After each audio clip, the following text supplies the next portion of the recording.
오늘 말씀의 제목은 성윤리의 규례입니다. 성윤리의 규례. 자, 오늘 레위기 18장 말씀은 참 인간의 타락성의 극치를 보여주는 그 욕망이 무엇인지를 보여주는 말씀입니다. 이것은 모든 인간 욕망의 근원이라고도 할 수 있습니다. 바로 성욕이죠. 그렇기 때문에 오늘 본문 역시 참 설교하기 민망하고 부담스러운 내용이 아닐 수 없습니다. 왜냐하면 타락한 성욕으로 말미암은 성범죄를 참 너무나 세세하고 구체적으로 지금 말씀을 하고 계시기 때문에 그렇습니다. 그래서 강단에서 이렇게 이 본문으로 설교를 할 때 참 부담이 됩니다.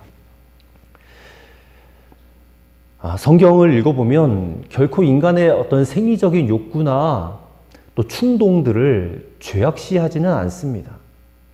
이 성욕도 식욕이나 수면욕과 같이 인간이 가지고 있는 기본적 욕구이기 때문에 그렇습니다.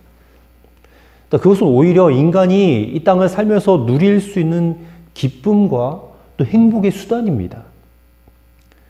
사랑과 교제를 나누는 수단이고 또 가정의 축복을 보존시키고 발전시키는 방법이죠. 자, 성경 전도서 9장 9절 말씀, 굉장히 제가 좋아하는 말씀인데, 하나님이 내게 주신 아내와 함께 즐겁게 살지어다. 이것은 내 행복이라.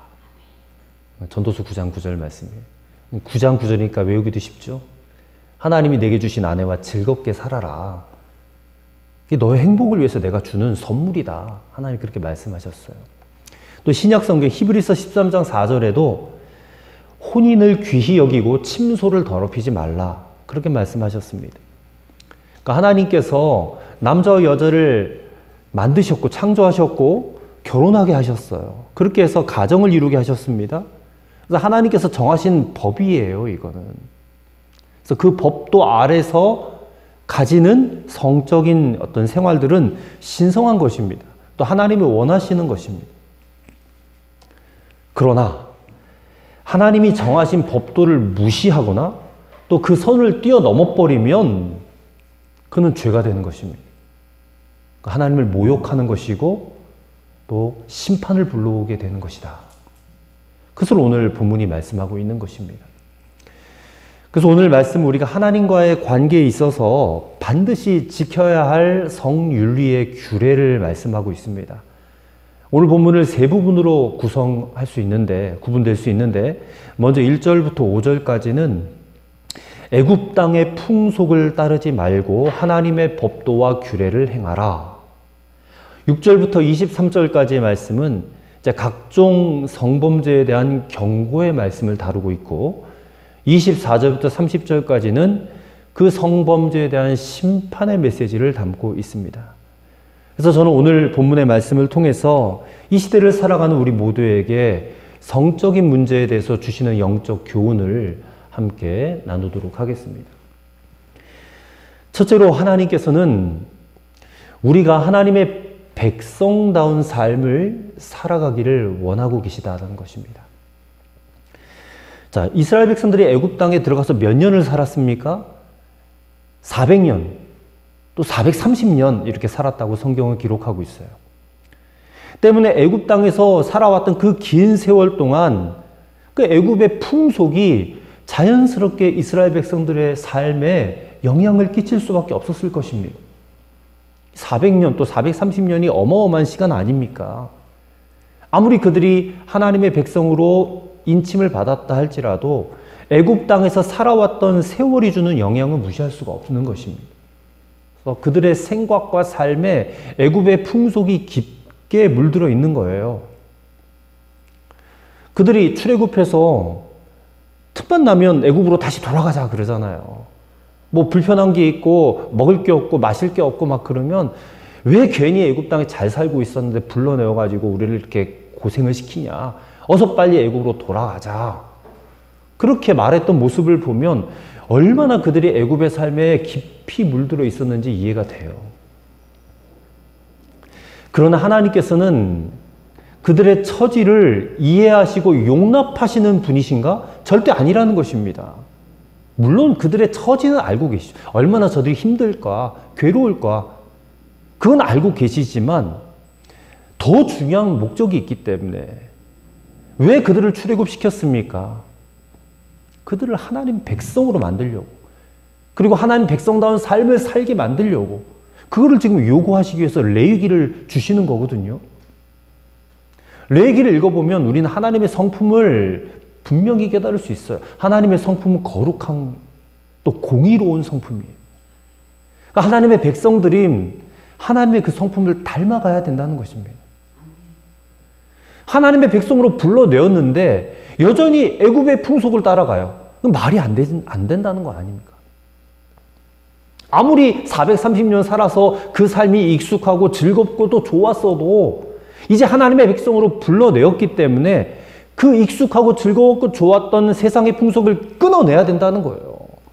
그리고 하나님 백성다운 삶을, 새로운 삶을 살아갈 수 있어야 된다는 거예요. 그렇게 하기 위해서 지금 레위기의 말씀을 주시는 것이다 라는 겁니다. 자, 그렇다면 하나님의 백성다운 삶이란 도대체 무엇을 말하는가? 두 가지입니다. 자, 하나는 오늘 본문 3절과 4절 말씀처럼 430년 동안 살았던 애굽의 풍속을 따르지 말고, 또 이제 그들이 들어가야 될 가나안 땅의 풍속도 따르지 말고 하나님의 법도와 규례를 따르며 사는 거예요. 이는 그들이 유월절 어린 양의 피로써 애굽을 빠져나왔기 때문에 그들이 언제나 그 희생의 피를 생각하는 삶을 살아야 한다라는 말씀이에요. 그들이 구원받고 죄사함 받은 것은 피, 지난 주일에 우리가 함께 피에 대한 규례를 나눴는데, 이 피는 곧 생명이라고 그러지 않습니까? 이 생명의 대가를 지불하고 그들이 구원받은 거잖아요. 빠져나온 거잖아요. 때문에 이스라엘 백성들은 늘 자신이 받은 구원을, 그 희생의 피를 생각하고 살아야 돼요. 그래서 유월절을 지키라는 거예요. 유월절을. 오늘 우리도 마찬가지입니다. 오늘 우리도 예수 그리스도의 희생의 대가로, 십자가 보혈의 대가로 우리가 살아난 자들 아닙니까? 그렇기 때문에 우리도 이 세상에서 빠져나온 거예요. 구원받은 거예요. 구원받았다는 것은 세상에서부터 우리를 구출했다라는 거거든요. 빠져나왔기 때문에 우리가 더 이상 이 세상 풍속을 따라가면 절대 안 된다는 것입니다. 그럼 그러려면 세상 문화와 완전히 단절되어서 살아야 되나? 그럴 수는 불가능할 것 같은데. 우리는 구원받았어도 세상 안에서 살 수밖에 없는 존재들인데, 완전히 동떨어 산에 깊은 산속에 들어가서 수도원 생활을 해라? 이런 얘기가 아닙니다. 나를 구원해 주신 예수님의 그 십자가를 항상 생각하고 바라보고 살아가야 된다, 그 말이에요. 그렇기 때문에 하나님께서 우리에게도 절기를 지킬 것을 요구하세요. 이스라엘 백성들에게 3대 절기를 지키라고 했잖아요. 오늘 우리도 예수님이 부활하신 부활절도 지켜야 되고, 사순절도 지켜야 되고, 또 추수감사절도 지켜야 되고, 또 무엇보다 안식일, 이 주일을 지키도록 요구를 하시는 겁니다. 근데 여러분, 오늘날 많은 그리스도인들이 그 예수님의 십자가의 희생을 생각하기보다는 여전히 나 중심이에요. 내 생각을 더 많이 해요. 주일에 교회에 나와서 예배를 드려도 우리를 구원해 주신 예수님의 그 십자가 은혜와 사랑을 생각하고 거기에 감사를 드리기보다는 여전히 나의 어떠함과 나의 생각들, 나의 필요들, 나의 부족한 것들을 하나님이 좀 채워주시기만을 우리는 생각한다는 거예요. 예배드리러 나와서도 여전히 나 중심의 생각을 가지고 있다. 어떻게 하면 내가 세상에서 좀 잘 먹고 잘 살까? 그런 일에만 자꾸 관심을 가진다, 그 말입니다. 그런 이들에게 예수님의 십자가가 과연 무슨 의미가 있을까 싶은 그런 안타까운 마음이 있어요. 여러분, 우리는 이 자리에 나와서 하나님 앞에 예배를 드리는 이 엄중한 시간에, 이 귀한 시간에 나를 구원하신 예수님의 그 십자가 희생을 정말 깊이 묵상하고 깊이 생각하는, 그래서 그 십자가의 은혜가 여러분들에게 임하는 그 놀라운 축복이 임하시게 되기를 간절히 기대합니다. 그리고 또 하나는, 하나님 백성다운 삶의 또 하나는 죄를 두려워하지 않는 거예요. 죄를 두려워하는 거예요. 두려워하지 않는 게 아니라 죄를 두려워하는 것입니다. 자, 5절 말씀을 보십시오. 너희는 내 규례와 법도를 지키라. 사람이 이를 행하면 그로 말미암아 살리라. 나는 여호와이니라. 자, 이 말씀을 뒤집어서 생각해 보세요. 하나님의 규례와 법도를 지키라 그랬는데, 그러면 산다고 그랬는데, 뒤집어 생각해요. 하나님의 규례와 법도를 지키지 않으면 어떻게 된단 말이에요? 죽는다는 말이에요. 하나님의 규례와 법도를 지키지 않는다는 것은 죄를 짓는다는 얘기잖아요. 그러니까 죄를 지으면 죽는다는 거예요. 여러분, 죄는 나를 죽게 하는 겁니다. 그 때문에 죄 짓는 것을 여러분 두려워하셔야 돼요. 우리는 예수님의 십자가로 죄의 사함을 받고 구원을 받았습니다. 근데 어떤 이들은 이 예수님의 십자가에 대해서 오해하는 이들이 있습니다. 예수님이 십자가를 지심으로 우리의 과거와 현재와 미래의 모든 죄를 다 해결해 주셨기 때문에 여기까지는 맞아요. 과거와 현재와 미래의 모든 죄를 해결해 주신 거 맞아요. 해결해 주셨으니까 그 다음이 오해가 있는데, 이제 앞으로 짓는 죄에 대해서 굉장히 편안한 마음을 갖는 것이에요. 이게 잘못됐다는 겁니다. 나는 예수님의 십자가로 과거, 현재, 미래 모든 죄를 다 속함을 받았으니까, 구원받았으니까 이제 앞으로 내가 그 어떤 죄를 지어도 나 별로 염려할 것 없어. 나 구원받았으니까. 하지만 이 생각은 예수님의 십자가를 엄청나게 오해하고 있는 것입니다. 성경은 십자가에 대해서 말하기를 내가 예수님과 함께 죽었던 곳이라고 말해요. 십자가는 예수님만 달려 돌아가신 게 아니라 예수님이 돌아가실 때, 죽으실 때에 나도 함께 못 박힌 곳이에요. 여러분, 그 사실을 믿으시죠? 우리 갈라디아서 2장 20절 말씀, 내가 그리스도와 함께 십자가에 못 박혔나니 그러죠. 그건 사도 바울만의 고백이 아니에요. 우리 모든 그리스도인들의 고백이 돼야 돼요. 이미 하나님께서 그렇게 우리를 거기서 죽었다라고 인정하셨어요. 우리가 그 사실을 받아들이고 믿을 때에 주님이 십자가에서 흘리신 그 피가 우리의 죄를 가려주는 것입니다. 십자가를 제대로 하셔야 돼요. 십자가에 내가 못 박혔다는 사실을 믿는 자는 앞으로 짓는 죄에 대해서 두려움을 가지고 살아갈 수밖에 없어요. 여러분, 죄에 대해서 두려움을 갖는단 말은 앞으로 내가 죄를 전혀 짓지도 않고 산다 이런 의미가 아니라 여전히 나는 죄에 얽매이고 죄를 지을 수밖에 없는 나 자신을 발견하고 더욱더 부끄럽고 겸손한 마음으로 주님께 자신의 모든 것을 맡기고 의지하며 산다는 그런 의미입니다. 하나님, 나는 죄인 중에 괴수예요. 나는 죄를 지을 수밖에 없는 자예요. 그렇기 때문에 주님께 나를 맡깁니다. 주님, 나를 도와주세요. 이렇게 하고 산다는 거예요.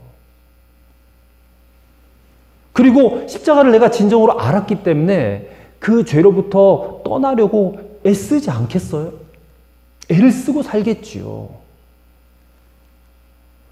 그렇기 때문에 우리는 마태복음 7장 21절의 말씀을 항상 기억하고 살아가야 될 줄을 믿습니다. 예수님이 이렇게 말씀하셨어요. 나더러 주여 주여 하는 자마다 다 천국에 들어갈 것이 아니라 다만 하늘에 계신 내 아버지의 뜻대로 말씀대로 행하는 자라야 들어가리라. 아멘. 여러분, 이 한마디의 말씀이 바로 하나님 백성다운 삶이 무엇인지를 분명하게 우리에게 알려주는 말씀이다 싶습니다. 저는 바라기는 이 자리에 계신 저와 여러분 모두가 하나님 아버지의 뜻을 적극적으로 행하는 하나님 백성다움이 있게 되기를 간절히 축원합니다. 아멘. 자, 둘째로 이제 본문 속으로 들어가는데, 둘째로 성적인 순결함을 위해 세상 풍속을 떠나려는 믿음을 구하셔야 된다는 것입니다. 자, 하나님 백성다운 삶을 살게 하기 위해서 오늘 본문은 하나님이 따르지 말라고 말씀하시는 애굽과 가나안의 풍속에 대해서 너무나 세세하고 구체적으로 보여주고 계세요. 6절부터 23절까지 말씀인데, 이 말씀 아까도 우리가 읽었지만 참 민망한 내용이에요. 성경은 우리의 구원을 말씀하고 또 하나님의 사랑을 말씀하고 있는 거룩한 책인데 어떻게 이렇게 낯뜨거운 내용들이 기록되어 있을까 싶기도 합니다. 하지만 하나님께서 자기 백성들에게 이런 민망한 내용들까지도 구체적으로 가르치지 않으면 안 될 만큼 이런 일들이 지금 세계 곳곳에 도처에서 벌어지고 있다는 거예요. 지금도. 과거 이스라엘 백성들이 살았던 그 시대만 있었던 내용들이 아니라 지금도 이런 일들이 벌어지고 있다는 겁니다. 한마디로 이 말씀은 사람의 성적인 순결을 깨트리는 4가지 영역이라 말할 수 있습니다. 그리고 이제 앞으로 읽을 레위기 20장에 가면 그에 대한 형벌이 부여되어 있어요. 어떤 형벌이? 그 형벌이 대단히 가혹해요. 죽일지니라, 아니면 자식이 없으리라, 아니면 백성 중에서 끊어지리라. 셋 중에 하나입니다. 물론 이와 같은 형벌을 오늘날 시대에 적용할 수는 없어요. 하지만 하나님의 뜻은 시대와 민족을 초월해서 주시는 하나님의 말씀인 것을 우리가 기억해야 될 줄로 믿습니다. 그래서 오늘 우리에게 주시는 말씀이에요. 자, 성적 순결을 깨뜨리는 첫 번째 영역은 6절입니다. 6절 같이 읽겠습니다. 각 사람은 자기의 살붙이를 가까이 하여 그의 하체를 범치 말라. 나는 여호와니라. 살붙이는 골육지친이에요. 가까이 하지 말라는 것은 근친상간하지 말라는 겁니다. 그러니까 7절에는 어머니, 8절에는 계모, 9절에는 자매, 10절에는 손녀, 외손녀, 11절에는 계모의 딸, 12절에는 고모, 13절은 이모, 14절은 숙모, 15절은 자부, 16절은 형제 아내, 18절에는 처형, 처제 등 이게 결혼할 수 없는 그런 살붙이들, 골육지친의 명단이 구체적으로 나와 있어요. 왜 하나님께서 이 살붙이와의 결합을 금하고 있는가? 이 본문을 읽으면서 이제 과학을 또 의학을 연구하는 분들은 이 유전학적인 이유로 설명을 하려고 그래요. 살붙이끼리, 친척끼리 결혼을 하게 되면 유전자 중에서 이 열성 유전자들이 결합을 해서 장애아를 낳을 가능성이 많기 때문이라고 그렇게 이제 연구를 합니다. 물론 옳은 이야기예요. 통계적으로도 그게 나와 있습니다. 근데 하나님의 말씀은 이게 그저 유전학적으로 문제가 생기기 때문에 하지 말라는 것일까요? 아닙니다. 그것은 거룩하지 못한 일이기 때문에 하지 말라는 거예요. 이건 거룩하지 않다. 물론 인류가 처음 창조되고 번창할 때는 이게 아담과 하와밖에 없었잖아요. 그러니까 아담과 하와가 이제 아들을 낳고 또 아들, 딸이 또 결혼할 수밖에 없었어요. 서로 간에 결혼해서 번창할 수밖에 없었어요. 그때는. 근데 하나님이 이 레위기의 말씀을 주신 것은 인류가 번창한 이후에 주신 말씀이잖아요. 그렇기 때문에 특수한 상황에 예를 들어서 근친상간 하지 않았냐? 옛날에 성경에도 창세기 읽어보면 다 근친상간 했는데 뭐 그렇게 해서 옳다라고 말해서는 안 된다 그 말입니다. 다음 두 번째 영역은 20절입니다. 20절 말씀을 같이 읽겠습니다. 너는 내 이웃의 아내와 동침하여 설정함으로 그 여자와 함께 자기를 더럽히지 말지니라. 간음을 금하는 말씀이에요. 간음. 이것은 한몸된 관계를 이룬 부부 그리고 가정을 지켜야 한다는 하나님의 열심을 보여주는 말씀이에요. 여러분 생각해보세요. 내 이웃의 아내와 간음을 하게 되면 그 여자와 한 몸을 이루게 되는 것이고 또 그렇게 되면 자기 아내와의 한 몸은 깨어지게 되는 것이에요. 한 몸 된 관계가 깨어진 부부가 어떻게 다시 이전의 관계로 돌아갈 수 있겠어요? 이거는 안 되는 일이거든요. 근데 오늘날 우리 사회를 가만히 보시면 뭐 영화나 연속극이나 뭐 소설이나 이게 좀 인기를 끌려면 막장이 돼야 돼, 막장이. 그래서 시청률이 막 30%, 40%, 50% 되려면 이게 말도 안 되는 이야기들을 막 그 안에 넣어야지만 이게 재미가 있고 흥미가 있어서 막 사람들이 본다 이 말이고. 대부분의 그런 인기 끄는 드라마들을 영화, 소설을 보면 이게 정상적 부부관계가 아니라 불륜이 들어가야 재밌어진다. 이게 누구의 전략인지 아십니까? 우리는 재밌다고 보는데 그 배우에 다 사탄이 조종하고 있는 겁니다. 사단의 전략이에요. 그런 이야기에 사람들이 혹하는 마음으로 매혹되어서 야, 저렇게 하면 참 짜릿하고 재밌겠는걸? 이런 생각을 갖도록 해준단 말이에요. 그런 충동을 불러일으키게 만든다는 것입니다. 그렇게 해서 사탄의 목적은 뭐예요? 가정을 깨트리고 파괴시키는 겁니다. 그런 것들을 계속해서 부추기는 거예요. 이게 괜찮다, 아름다운 것을 자꾸 미화시키는 거예요, 그거를. 그 다음 세 번째 영역은 22절입니다. 22절을 같이 읽겠습니다. 너는 여자와 동침함 같이 남자와 동침하지 말라. 이는 가증한 일이니라. 자, 이게 무슨 말이에요? 이거는 동성애입니다. 동성애 하지 말라는 거예요. 동성애에 대한 하나님의 견해는 무엇이에요? 이는 가증한 일이다. 가증하다라는 말이 무슨 말이에요? 괘씸하고 얄밉다 이런 뜻이에요. 그건 괘씸한 일, 얄미운 일이에요. 여러분, 성도들은 이런 가증한 일에 결코 빠져서는 안 됩니다. 또 이런 가증한 일이 이 사회에 마치 당당하게 떳떳하게 나오는 것도 막아야 돼요.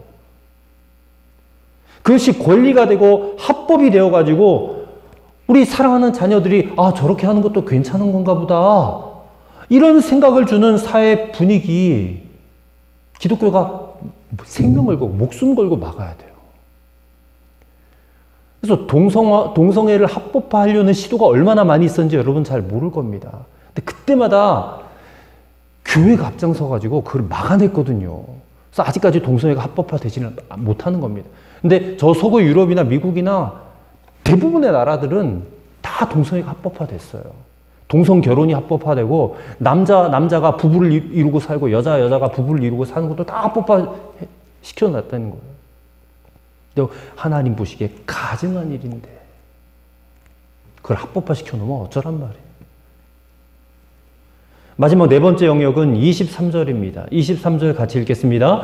너는 짐승과 교합하여 자기를 더럽히지 말며 여자는 짐승 앞에 서서 그것과 교접하지 말라. 이는 문란한 일이니라. 자, 수간, 짐승과 교합한, 짐승과 성관계하는, 이것에 대해 별로 이야기하고 싶지 않아요. 근데 참 놀라운 것은 모세 시대, 그때 당시에도 인간들이 이런 짓을 했다는 거예요.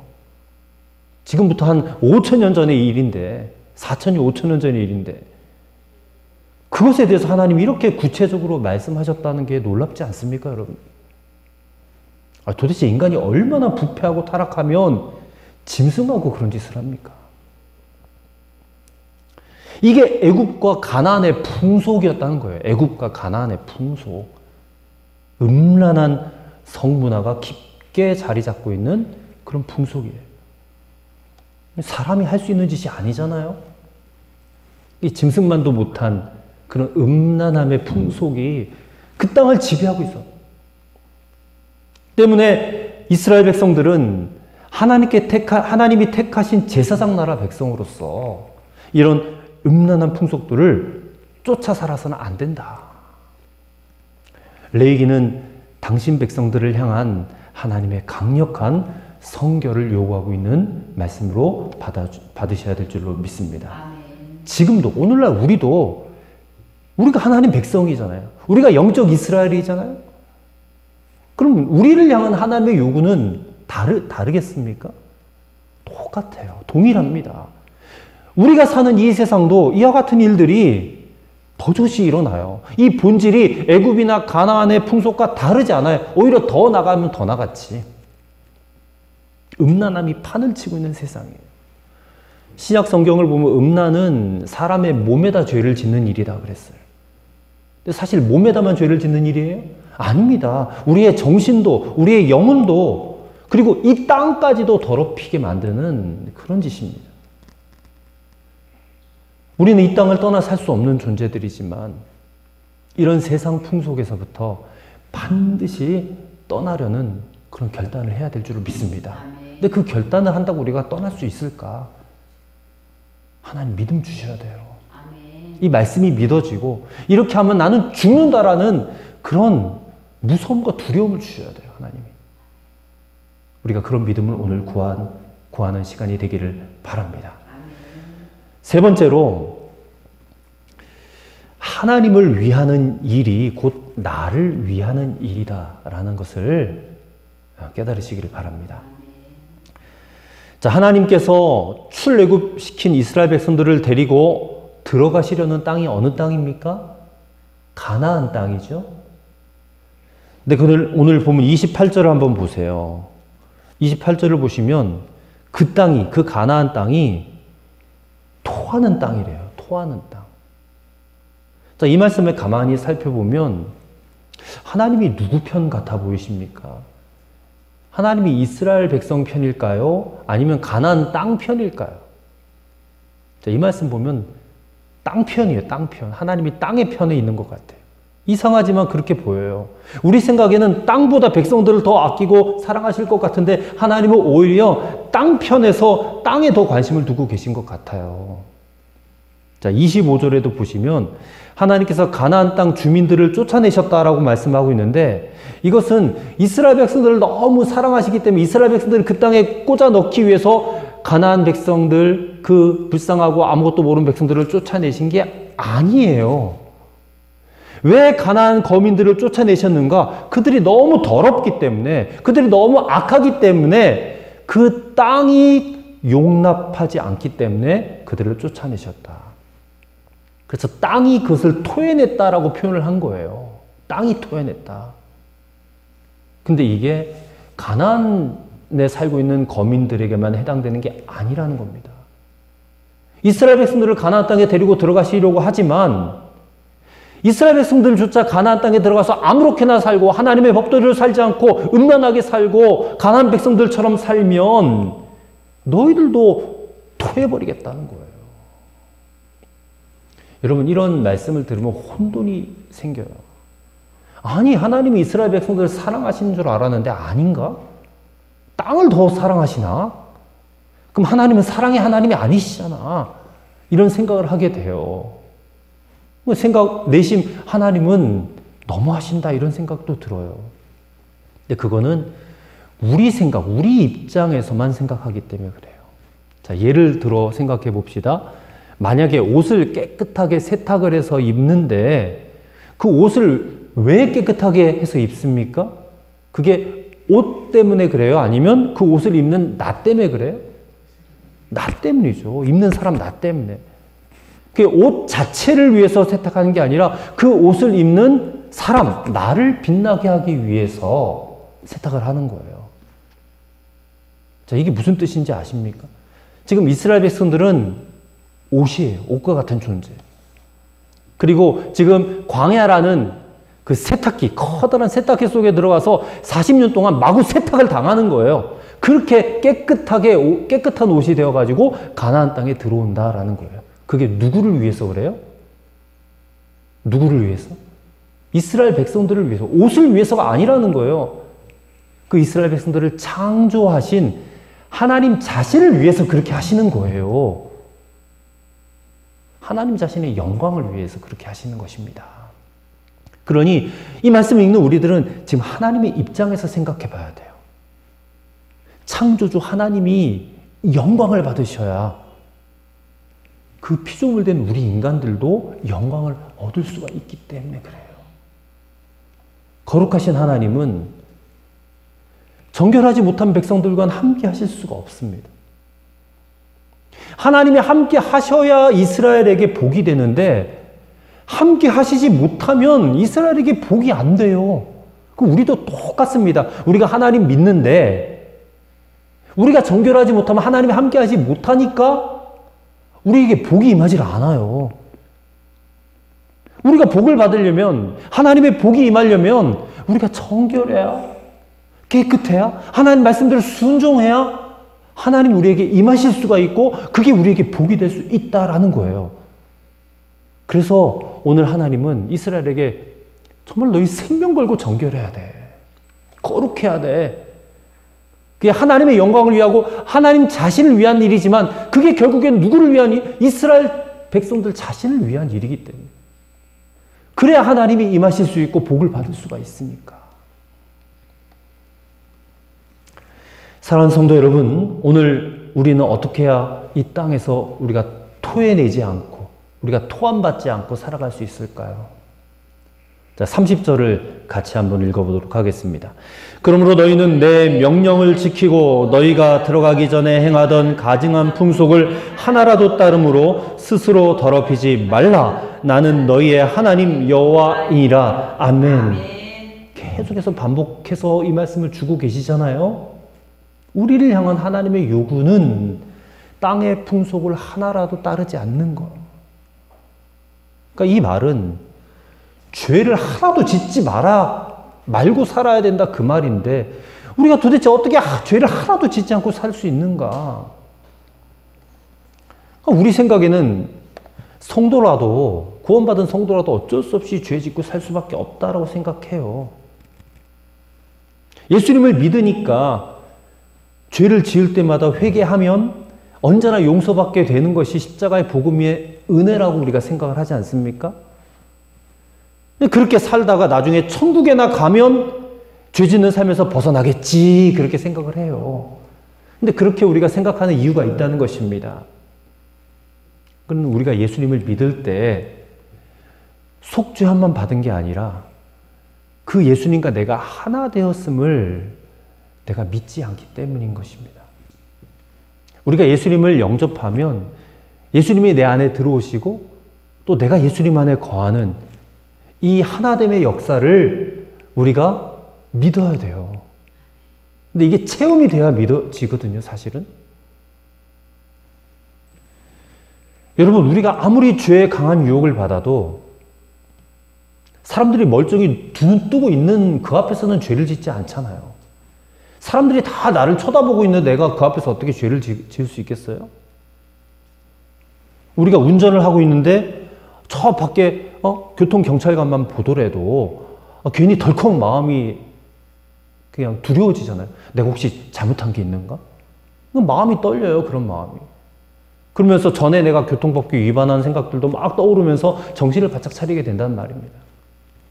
사람들이 쳐다만 봐도 이렇게 능력이 있는데 만왕의 왕이고 만주의 주이신 임마누엘 되신 예수 그리스도가 지금 내 안에 들어와 계신데 그것을 정말 알고 믿는 사람이라면 어떻게 죄를 지을 수 있겠는가? 당연히 죄를 지을 수가 없습니다. 누구 때문에요? 예수님 때문에 죄를 지을 수가 없어요. 그래서 여러분, 이 땅의 풍속을 하나라도 따르지 않으려면, 다시 말해서 죄가 관영한 이 세상에서부터 죄로부터 우리 자신을 지킬 수 있는 유일한 비결이 있다면 그것은 임마누엘 되신 주 예수님을 바라보고 사는 것밖에 없다는 거예요. 그분과 동행하며 사는 것밖에 없다는 거예요. 아멘. 여러분, 우리는 믿음으로 구원받은 하나님의 백성 된 줄을 믿습니다. 아멘. 그러나 구원받은 믿음은 절대로 관념이 아니에요. 이 믿음은 실제 우리의 삶에 그대로 적용이 되어야 진짜가 되는 것입니다. 여러분, 믿으면 나를 움직이게 하거든요. 믿음은 나를 움직이게 합니다. 주 예수님은 언제나 나와 함께 계시고 우리가 이 사실을 확실하게 믿어야 그 믿음이 우리를 움직이게 해요. 천국에 이르도록 우리가 이 믿음 붙잡고 살아가야 될 줄로 믿습니다. 아멘. 오늘 우리가 이 말씀을 지켜낼 수 있는 비결이 있다면 우리에게 주어진 오늘 하루라는 시간 동안 오직 예수님 바라보며 사는 것밖에 없습니다. 아멘. 예수님을 바라보고 사는 저와 여러분 되기를 바랍니다. 아멘. 이 땅의 풍속 우리가 다 따르지 않고 하나님의 말씀을 지키며 우리를 창조하시고 우리를 사랑하신 그 하나님의 만족과 기쁨과 영광을 위해서 살아가는 그런 성도들이 되실 줄로 믿습니다. 아멘. 그것이 하나님을 위한 일이고 곧 나를 위한 일이 되는 줄을 믿으시는 여러분과 저가 되기를 주의 이름으로 간절히 축원합니다. 아멘. 기도하겠습니다. 아버지 하나님, 우리가 하나님의 백성답게 살도록 어린 양 예수의 피를 기억하며 또한 죄의 심각성을 두려워하는 마음을 하나님 주옵소서. 아멘. 세상 풍속을 떠나려는 믿음을 주시고 거룩한 풍속을 따르려는 결단도 주옵소서. 아멘. 하나님을 위하여 사는 것이 곧 나를 위한 일인 것을 깨닫고 오늘도 믿음의 주여 나를 온전케 하시는 주 예수님만을 바라보며 살게 하여 주옵소서. 아멘. 예수님의 이름으로 기도드리옵나이다. 아멘.